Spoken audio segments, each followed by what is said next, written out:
Hai semuanya, apakah suara saya terdengar jelas? Perkenalkan nama saya Aditya, thank you, udah join kelas ini. Kita akan langsung saja mulai. Thank you Dokter Thomas. Eee, Langsung saja ke apa yang akan kita bahas hari ini, yaitu cara memvalidasi ide untuk startup Anda. Setelah mengikuti sesi ini, kita semua bisa menjelaskan mengapa ide itu membutuhkan validasi. Kita bisa menjelaskan perbedaan antara startup dan wirausaha. Kita bisa memvalidasi ide kita menggunakan bisnis model Canvas. Dan setelah mengikuti sesi ini, Anda disarankan untuk mengakses grup dari startup virtual community kita untuk bisa upload contoh bisnis model Canvas yang sudah kalian buat. Jadi ini bisa digunakan sebagai latihan atau praktek validasi ide. Oke, pertama-tama saya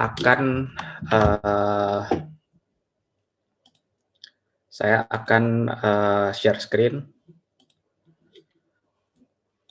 untuk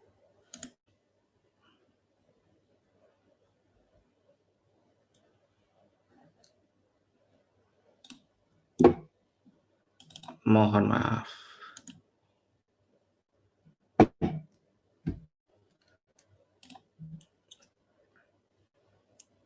Untuk kita bicarakan sedikit tentang startup. Apa itu startup? Oke, startup itu apa sih?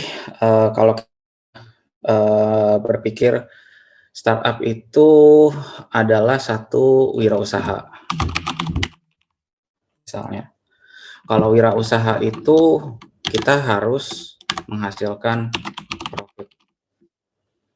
Dan kita juga harus punya yang namanya growth atau pertumbuhan. Startup itu adalah bagian dari wirausaha. Jadi startup itu wirausaha atau entrepreneurship yang mempunyai pertumbuhan profit secara masif, secara sangat cepat, dan secara sangat luar biasa gitu. Wirausaha itu adalah institusi, organisasi yang menghasilkan profit, tetapi pertumbuhannya tidak secepat startup. Jadi kalau ditanya perbedaannya wirausaha dan startup itu apa? Kalau startup itu harus memiliki pertumbuhan yang sangat-sangat cepat dan nilai nominal dari profitnya itu harus luar biasa fantastis. Nanti saya akan jelaskan lebih banyak lagi. Nah, startup itu juga tugasnya adalah menyelesaikan masalah yang ada di masyarakat. Nah, bagaimana startup bisa mencapai growth yang luar biasa? Yaitu dengan men-scale. Bagaimana caranya bisa startup itu mendapatkan profit yang sangat luar biasa, yang cepat, yang banyak? Yang gampang menggunakan atau apps. Nah, untuk bisa startup itu berekspansi terus-menerus sampai dia bisa besar, itu memerlukan modal atau funding. Fundingnya itu bisa dari mana? Startup itu di-funding bisa dari angel investor. Angel investor itu bisa dari, misalnya kita punya paman atau kita punya bibi yang punya modal berlebih, nah investor. Atau kita bisa funding dengan gaji kita sendiri, misalnya kita punya pekerjaan profesi, nah kita dapat gaji, nah itu namanya bootstrapping. Atau bisa mendapatkan dana dari venture capital atau yang disebut VC. Venture capital adalah sebuah institusi finansial non-bank yang kerjanya hanya mencari startup yang berpotensial untuk diinvestasikan. Nah, kalau venture capital invest, dia akan mengharapkan saham.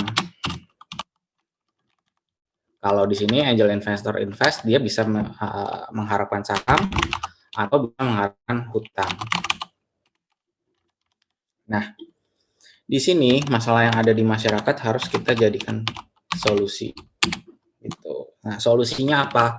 Ya misalnya kita dengan aplikasi kita semuanya bisa menjadi lebih nyaman, atau bisa dikustomisasi, atau desainnya jadi lebih baik, atau harganya jadi lebih murah. Contohnya misalnya Netflix, tadinya kita susah-susah harus download film torrent atau misalnya dengan cara-cara yang lainnya, tapi dengan adanya Netflix kita bisa misalnya patungan 5 user setahun 400 sampai 500.000 untuk nonton film yang legal.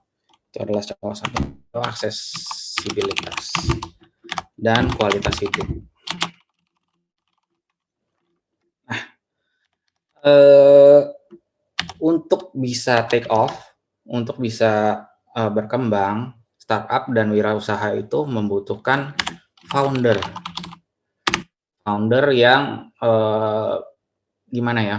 Startup itu atau wirausaha itu nggak bisa naik, nggak bisa berkembang tanpa founder yang aktif. Kalau foundernya pasif, tidak networking, tidak ngobrol-ngobrol di luar sana dengan ekosistem yang sudah ada, dijamin perusahaannya juga sama, pasif. Founder dari startup itu, kalau kalian nonton film drakor ya, drakor Korea itu bisa ada role hacker, ada role hustler, ada role hipster. Jadi hacker itu, jadi kalau kita mau mendirikan startup itu role-nya ada 3. Kalau hacker itu programmer basically, dia yang mengerti secara teknis gitu ya. Nah, secara teknis. Kalau hustler itu lebih orang-orang yang uh, menggeliat di ekosistem untuk menaikkan perusahaannya. Sementara kalau hipster itu orang-orang yang punya taste bagus, jadi warnanya bagus. Hipster ini adalah 3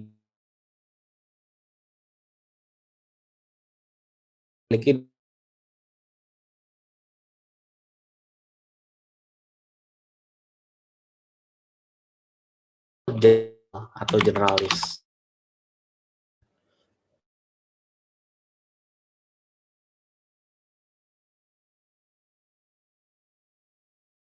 Ngoding, misalnya foundernya pinter ngoding, berarti dia punya skill secara spesifik, dia jago ngoding gitu. Kalau generalis itu adalah skillnya itu lebih memanjang, lebih melebar, berarti dia punya skill marketing, punya skill accounting, dia punya skill marketing. Nah, biasanya generalis ini akan jadi manajernya atau jadi CEO-nya. Nah, misalnya spesifiknya itu ngoding. Kalau hustler itu ya kita harus punya attitude, jadi sikap dan dinamika tim. Ini semua yang paling penting di dalam dunia startup dan founderan. Dari hipster juga dapat taste, kita dapat UI UX atau user interface dan experience, dan harus networking. Jadi bisa dilihat dari sini, startup itu salah satu bagian terpenting foundernya. Selain dari sisi permodalannya, selain dari sisi value yang mereka kasih. Oke. Nah, dari founder, apakah founder bisa mendirikan startup atau jarang, ya jarang seorang founder bisa solo mendirikan karir. Jadi harus punya namanya co-founder. Nah, co-foundernya itu harus, misalnya foundernya adalah hustler, seperti saya adalah hustler. Berarti saya perlu cari hacker, hipster, gitu ya. Nah, dari co-founder ini ada yang disebut pembagian saham atau share vesting, gitu ya. Atau yang disebut schedule pematangan. Jadi ketika saham dibagi, co-founder tidak langsung mempunyai saham itu sepenuhnya. Mereka harus bekerja dulu selama 1-3 tahun untuk mendapatkan saham itu sepenuhnya seperti apa. Ini bisa dibahas di webinar-webinar selanjutnya. atau digaji juga bisa, gitu ya. Nah, ini adalah faktor dari manusianya. Sorry. Nah, di sini ada yang kita sebut growth ya. Ini adalah salah satu kata kunci yang paling penting. Growth. Apa sih yang dimaksud dengan growth? Seberapa sih sebenarnya supaya kita bisa Oke, jadi kita bahas di sini startup versus wirausaha. Ini adalah startup kita ya. Misalnya startup kita punya 10 lembar saham. 10 lembar saham itu berarti 100% kepemilikan. Saham itu adalah kepemilikannya. Kita punya 10 lembar saham.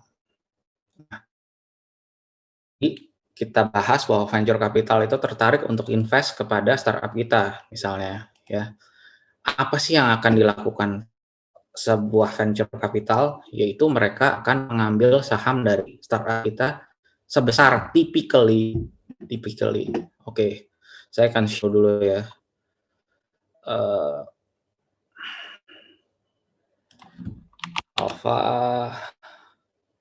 Alpha JWC. Ya.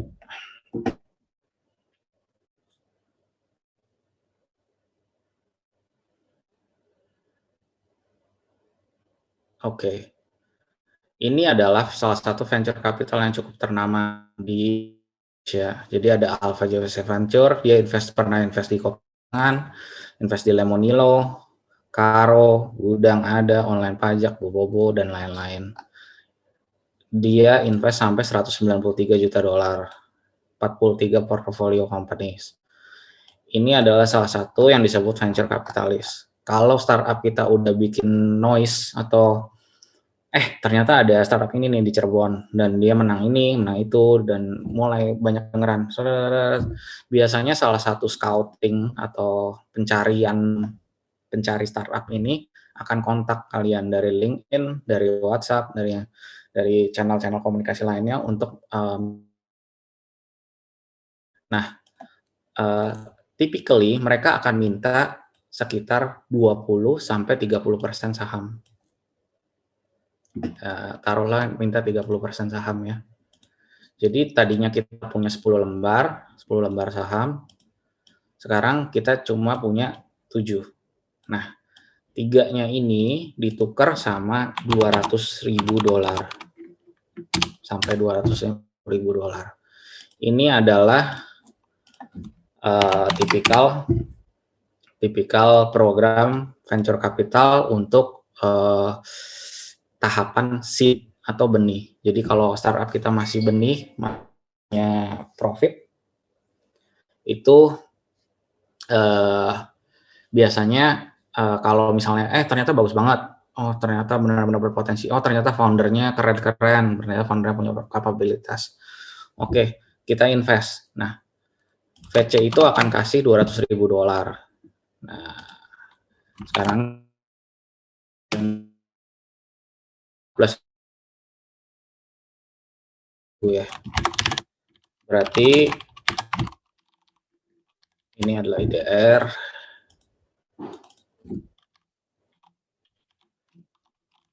Kita kali 2,8 miliar.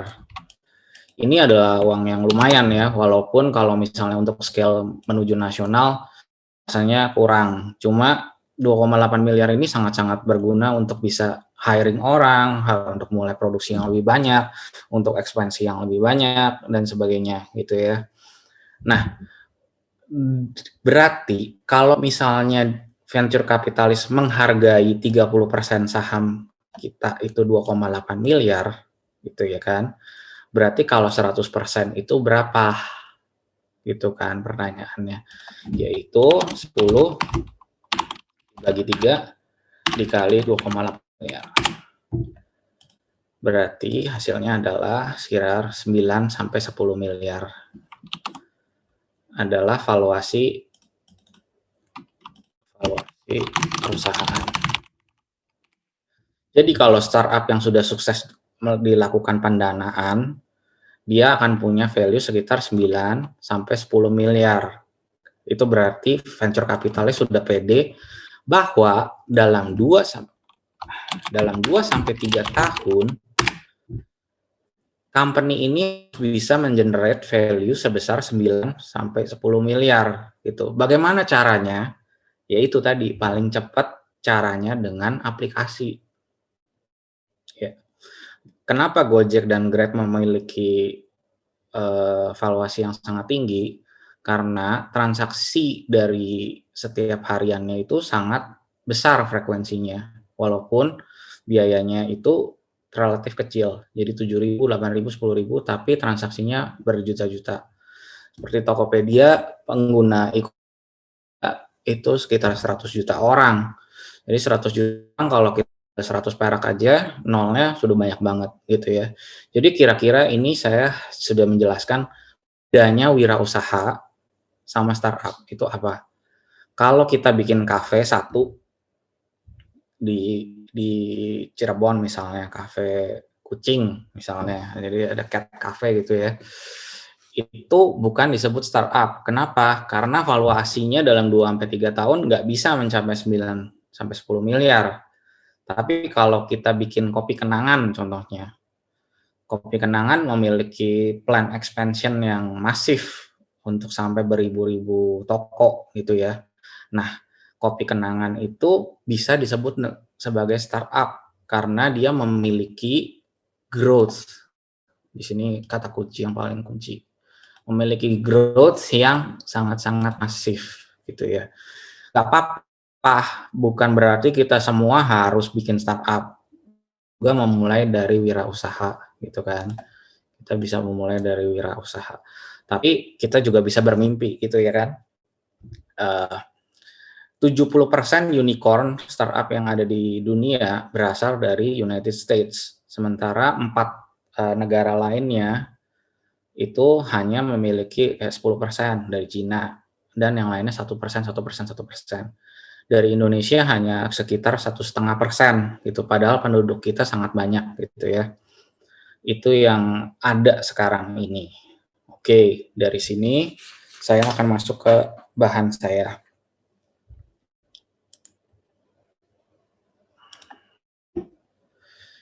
Jadi kenapa sih ide kadang-kadang kenapa ide kita tuh membutuhkan validasi? Karena sebagai wirausahawan kita biasanya punya prasangka kognitif. Prasangka kognitif itu apa? Jadi biasanya kita mengoverestimate ide kita tuh yang paling bagus atau ide kita yang pasti untung, pasti sukses gitu. Ya, padahal kenyataannya tidak seperti itu gitu ya. Saya sering ketemu dengan orang-orang yang takut idenya dicuri atau takut sharing ide gitu. Itu sangat-sangat nggak zaman lagi kalau menurut kita ya. Karena nyatanya ide itu murah. Semua orang pasti punya ide. Jadi kalau kalian pernah kepikiran sesuatu, chances atau pastinya ada orang lain di ratusan juta penduduk di dunia ini, miliaran, itu yang mempunyai ide yang sama gitu. Jadi sebenarnya punya ide aja itu bukan sesuatu yang gimana banget, tapi eksekusinya adalah sesuatu yang terpenting. Ngopi dulu ya guys. Lalu apa sih yang disebut prasangka kognitif? Jadi mengoverestimasi mungkin usaha kita bisa sukses. Optimis bukan berarti buruk, namun kadang-kadang kita terlalu optimis dan pemikiran rasional kita dalam keputusan. Jadi kadang-kadang saking, oh ini pasti untung, ini pasti untung, ini pasti untung. Nah, karena kita udah dalam mindset seperti itu, kita jadi buta terhadap faktor-faktor yang menunjukkan bahwa ternyata ada ini harus kita perhatikan. Lalu kita juga punya namanya prasangka konfirmasi. Kita terus mencari konfirmasi bahwa ide kita baik, namun kita tidak melihat bukti-bukti lain yang berlawanan. Jadi kalau ternyata ada bukti-bukti dari market bahwa ternyata startup ini kurang menarik di market. Itu kita jadi nggak bisa lihat karena pikiran ini terkungkung, menurut gua gini gitu. Menurut gua ini pasti jalan, ini pasti sukses. Nah, itu juga adalah prasangka konfirmasi yang salah gitu ya. Jadi kita berada di pikiran yang defensif daripada rasional. Sementara untuk mengambil informed decision, kita harus menjadi orang-orang yang rasional, gitu ya. Oke, jadi perbedaan startup dan wirausaha itu tadi sudah saya bahas. Jadi dari bibitnya, dari pendanaannya, dari growth-nya juga.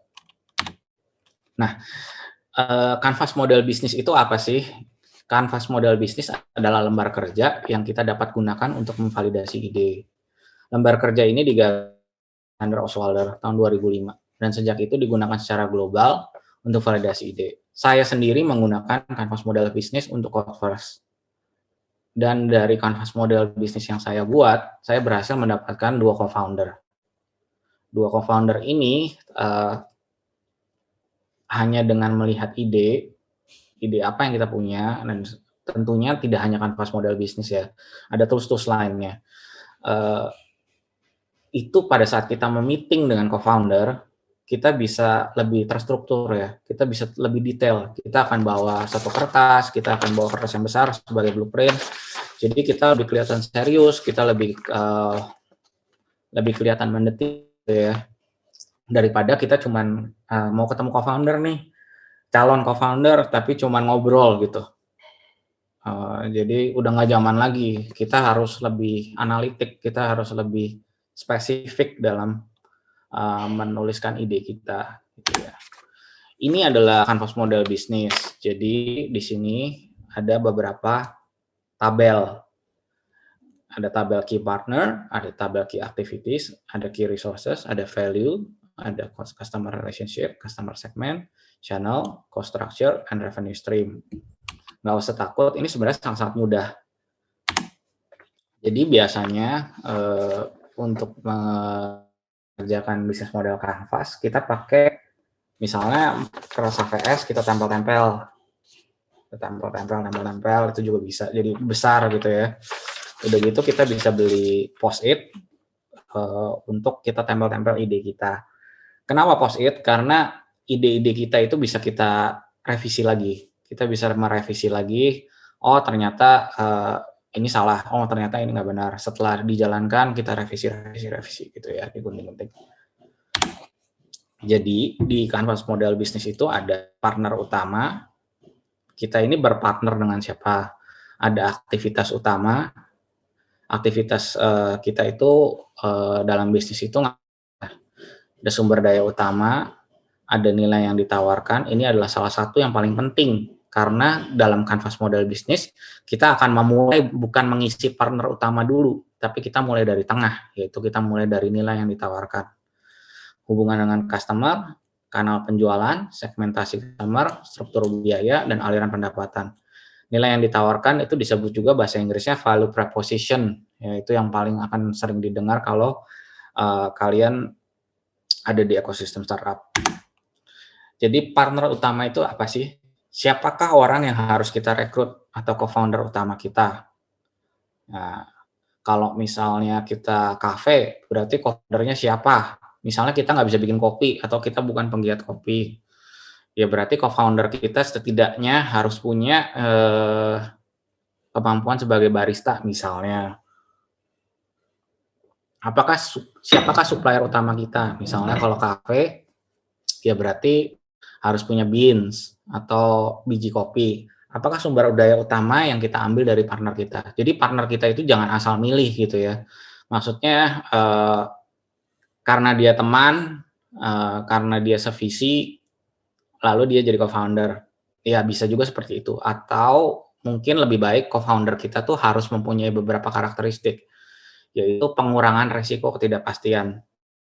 Jadi startup itu karena nilainya fantastis, startup adalah institusi manusia yang berisi ketidakpastian ekstrim atau extreme uncertainties.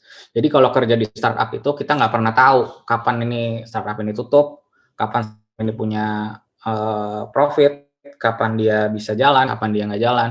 Sangat-sangat uncertain. Dan kalau kerja di startup itu harus berani kerja di luar job description, karena tidak ada yang bisa kalau kita nggak lakukan, siapa lagi? Karena karyawannya sedikit, kalau startup itu ya. Makanya motivasi untuk berpartner itu adalah pengurangan resiko ketidakpastian. Bagaimana sih kita ketidakpastian? Yaitu kita pilih co-founder yang, punya skill yang mempengaruhi aktivitas utama dari bisnis kita. Jadi kalau mau buka salon, ya partnernya harus pintar gunting rambut. Kalau mau buka gym, partnernya harus pegiat, eee, aktivitas olahraga. Kalau kita mau buka kafe, partnernya harus punya, passion di perkopian, gitu. Atau kalau kita mau bikin aplikasi, partnernya harus ada yang bisa jadi software engineer, harus ada yang bisa ngoding, dan segala macam. Akuisisi sumber daya tertentu atau aktivitas utama. Jadi selain kapabilitas orang itu harus ada, kita juga yang cocok. Kita harus mempunyai visi yang cocok, gitu ya. Aktivitas utama. Jadi ada aktivitas utama yang dibutuhkan perusahaan kita. Kalau misalnya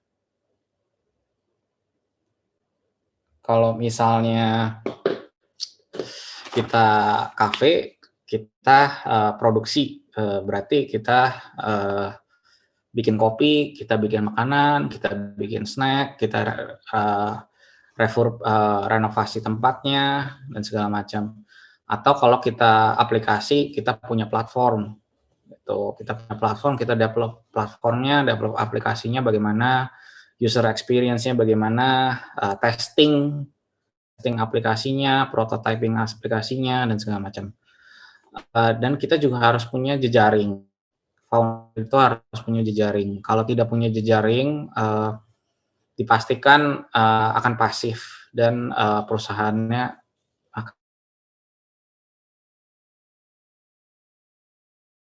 sama. Jadi sumber daya utama apa yang diperlukan dari nilai utama yang ditawarkan produk. Jadi jenis sumber daya utama bisa fisik, bisa intelektual, bisa manusia, bisa finansial. Kayak contohnya kalau kita perusahaan teknologi, perusahaan kita udah memenangkan misalnya atau proposal-proposal lainnya. Nah, itu bisa disebut sumber daya utama intelektual misalnya. Atau kita punya partner di Calm, Spoon, aplikasi psikolog yang ada di handphone. Co-founder-nya adalah psikolog-psikolog yang ternama atau psikolog-psikolog yang capable. Itu berarti kita punya sumber daya utama manusia yang sangat baik gitu. Atau misalnya Kopi Kenangan udah secure venture capital, dia punya modal yang banyak, ya jadi dia daya utama finansial yang oke. Nilai utama yang ditawarkan atau value proposition. Jadi sebenarnya produk kita itu ngejual apa sih? Maksudnya itu. Produk kita ini memberikan nilai apa sih? Nah, itu adalah nilai utama yang ditawarkan. Nilai apa yang kita berikan kepada customer? Masalah customer mana saja yang kita bantu selesaikan. Jadi untuk bisa mencapai nilai profit dan growth yang fantastis, startup founders dan produknya harus bisa menyelesaikan masalah yang ada di masyarakat. Masalah apa saja gitu ya. Contohnya platform transportasi menyelesaikan masalah transportasi, platform healthcare atau namanya COVID ada peduli e-health card itu menyelesaikan masalah yang ada di masyarakat bahwa perlu di-tracing, apakah udah divaksin, apakah udah dites, dan segala macam. Bundle produk apa saja yang kita tawarkan ke tiap segmen customer. Kebutuhan customer mana saja yang perlu dipuaskan. Jadi ini yang bisa kita tawarkan. Performance, customisasi, desain, brand, status, harga, reduksi biaya, reduksi resiko, aksesibilitas, kemudahan dalam penggunaan. Tuh. Hubungan dengan customer, jadi hubungan yang kita bina tuh apa saja. Misalnya hubungan satu dengan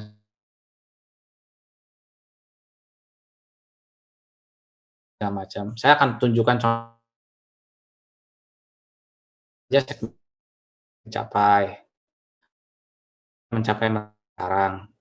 Contoh Kalau kafe ya kita put di Grab atau kita put di Gojek karena social distancing COVID. Kanal mana yang terbaik, kanal mana yang termurah, bagaimana kita mengintegrasikan dengan rutinitas customer. Jadi penyampaian ya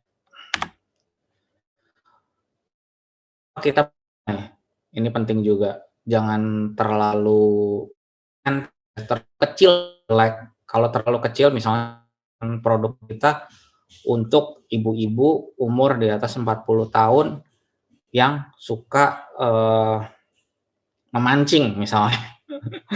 Jadi segmennya kecil sekali gitu ya. Kalau segmennya terlalu kecil, growth-nya akan menjadi terbatas gitu. Tapi kalau segmennya lebar, secara produk kita apa customer kita seperti tadi atau niche atau yang disebut khusus atau tersegmen. Biaya apa yang terpenting di dalam model bisnis kita gitu. Sumber utama mana yang termahal, mana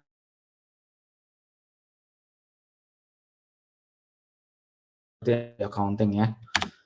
Aliran pendapatan. Nah, ini juga penting. Pada harga berapa customer mau membayar kan?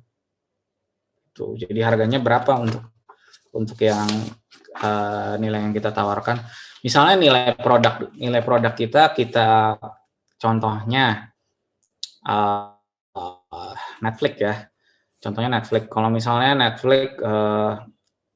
Netflix percaya bahwa kalau misalnya kita jual subscription Netflix 2,5 tahun, orang-orang pasti akan berbondong-bondong karena orang-orang melihat 2,5 juta dibagi 12 itu 12 bulan, Netflix bisa dibagi lagi, jatuhnya akan menjadi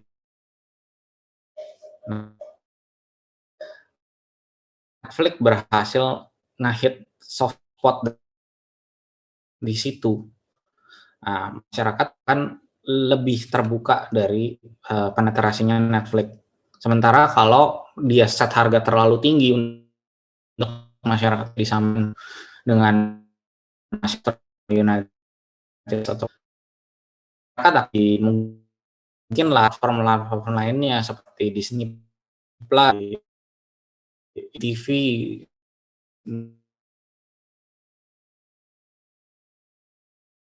dan gitu. Bagaimana cara itu juga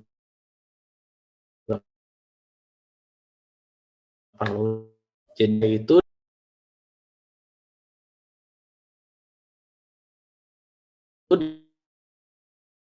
sebagai gambar besar dari ide kita.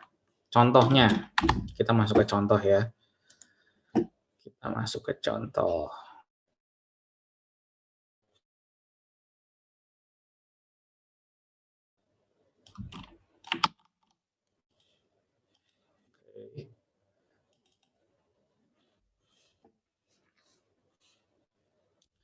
Jadi ini adalah sheet canvas model bisnis yang kalian bisa dapatkan kalau udah join grup Telegram kita. Di grup Telegram itu kita sedang merintis komunitas untuk startup di Cirebon karena selama ini masih kurang untuk bisa saling sharing atau cari co-founder dan lain-lain. Nah, contohnya misalnya ini canvas model bisnis ini dibuat untuk kafe kucing yang tadi ya, kafe Kitty Cat misalnya, oleh ya tanggal 20 bulan 2 2021. Untuk kafe ini saya membutuhkan partner giat kopi atau kemampuan barista. Lalu saya membutuhkan modal investor, misalnya paman saya atau siapa yang memiliki tempat untuk dijadiin kafe. Jadi, kalau bisa tidak biaya sewa atau jadinya bagi saham dengan pemilik, gedung itu biasanya lebih baik kalau untuk awal. Lalu partner utama lainnya adalah supplier biji kopi misalnya. Aktivitas utamanya apa? Ya kita pertama-tama harus menciptakan menu-menu yang nikmat. Kita harus meningkatkan brand value. Bagaimana caranya? Dengan sosmed ya, karena kita sedang COVID time. Berdasarkan menu-menu dan tempat yang ada. Lalu akhirnya kalau memang sudah ramai, kita menjual waralaba misalnya atau franchise. Jadi paket tiket ini kita buka di mana-mana kayak Janji Jiwa gitu, jilid 1, jilid 2, jilid 3 dan lain-lain. Utamanya apa? Misalnya ada kokinya, karena kita jual makanan atau roti bakarnya. Mesin espresso ini mahal, 40 jutaan. Lalu furniture, lalu barista. Jangan lupa kucingnya, karena kita kafe kucing kan. Nah, oh iya tadi salah. Kita harusnya mulainya dari sini ya. Kita harusnya mulai dari sini. Aduh, gurunya salah. Nilai yang ditawarkan dulu harusnya. Jadi harusnya kita mulai di sini dulu. Menjadi tempat hangout ya, kopi yang nikmat dan kekinian. Menjadi tempat stress release yang cozy dengan kucing. Kayak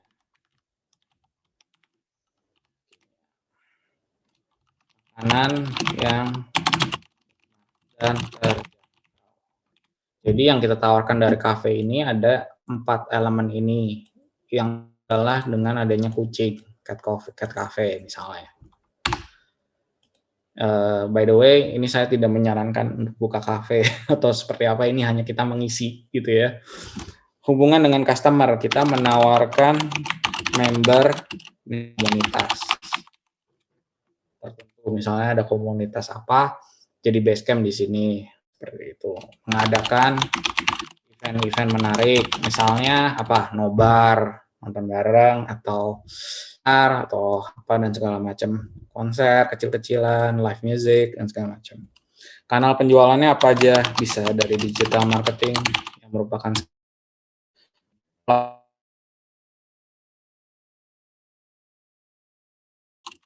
seperti Grab dan Gojek, misalnya print ads, off the line, free sample ke komunitas atau kantor-kantor atau info.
Satu hari itu untuk balik modal tercepat misalnya, atau 50, biasanya di Cirebon mungkin 50, 60, ya itu aja udah bagus banget ya, apalagi kalau di COVID times.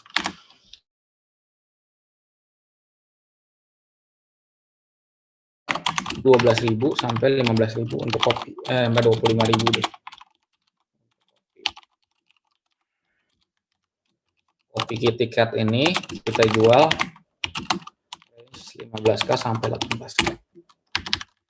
Pendapatannya itu penjualan in-house sebesar 70%. Penjualan dari take away sebesar 30%.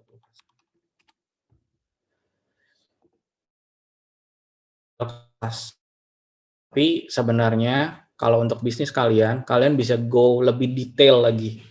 Lebih detail lagi apa yang ditawarkan dari bisnis kalian, order utama apa aja yang dibutuhkan. Nah, kalau kalian punya bisnis model Canvas ini, kalian ke partner kalian itu akan menjadi lebih gampang. Jadi, mau kita buat ya ini loh yang mau kita buat. Itu. Saya akan kasih satu contoh lagi, yaitu kalau ini semua adalah aplikasi.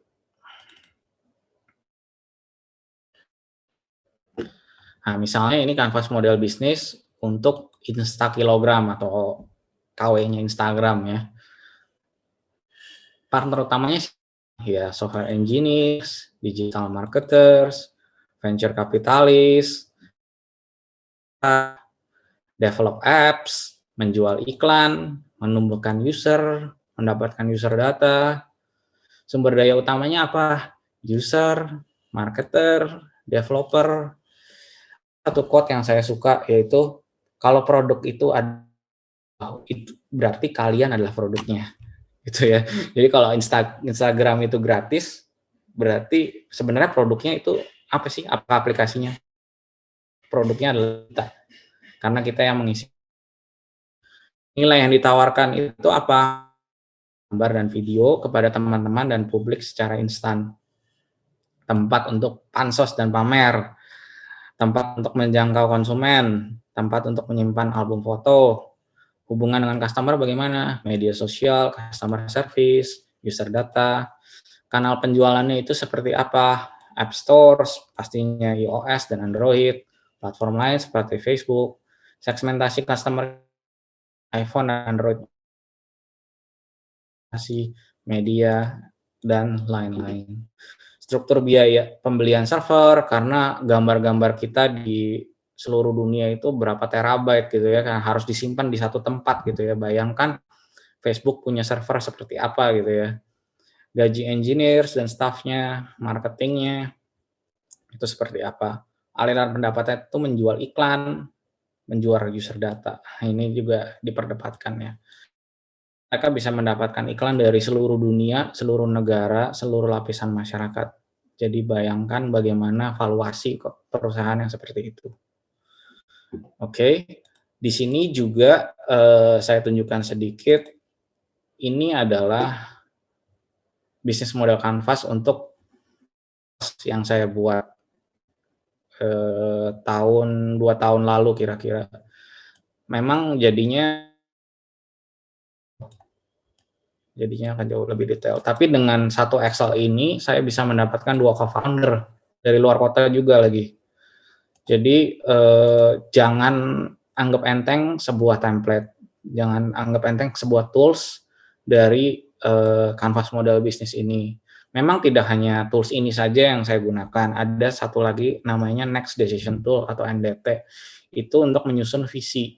Kalian bisa Google. Bagaimana sih sebenarnya visi itu juga jangan cuma satu kalimat, tapi dikembangkan supaya co-founder bisa lebih mengerti. Nah, itu mungkin kita bisa bahas di part-part selanjutnya. Lalu kita kembali. Oke, I think saya selesai. Bahan dari dan rekaman, kayaknya nggak ada rekamannya. Dari sesi ini dapat di-download gratis di grup Telegram CF Startup Virtual Community. Dan nomor yang sudah terdaftar akan diundang masuk grup ini. Tapi kalian feel free to leave whenever, wherever. Boleh juga submit bisnis model Canvas yang sudah kalian buat untuk ide bisnis kalian ke email yang ada di sini atau ke Telegram itu. Nanti kita bisa discuss, ternyata ada yang kurang atau ada yang ini. Kita bisa saling kasih masukan.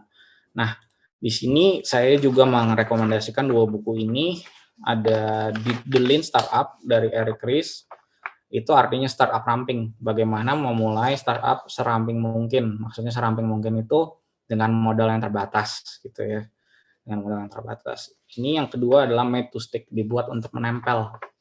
Jadi idenya itu dibuat untuk menempel di pikiran orang gitu. Ini adalah dua buku yang menarik. Kalau nggak tahu cara mendapatkannya, di search di Tokopedia pasti ada, gitu ya. Pasti ada. Saya nggak tahu yang Metustic itu ada bahasa Indonesianya, enggak. Tapi kalau di Lean Startup, saya cukup yakin ada bahasa Indonesianya. Oke, saya harap sesi ini cukup bermanfaat. Apakah ada pertanyaan? Chat box-nya kosong ya.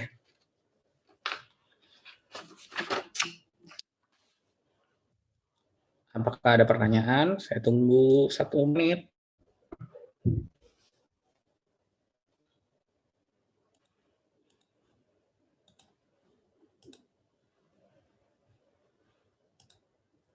Kalau tidak ada, kita foto dulu yuk. Terakhir. Boleh nyalain videonya? Oh, halo Pak Surya, terima kasih sudah datang. Pak Surya ini dari BINUS ya, terima kasih sudah mendengarkan. Oke,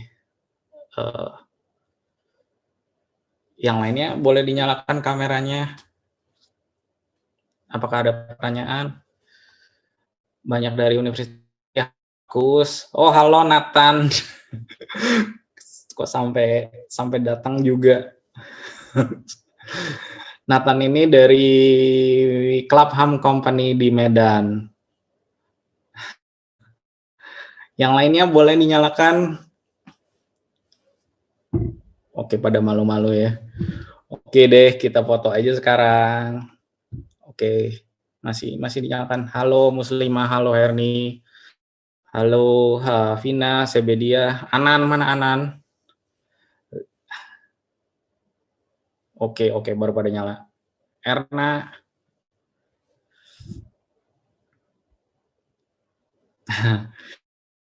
Saya sampaikan salamnya.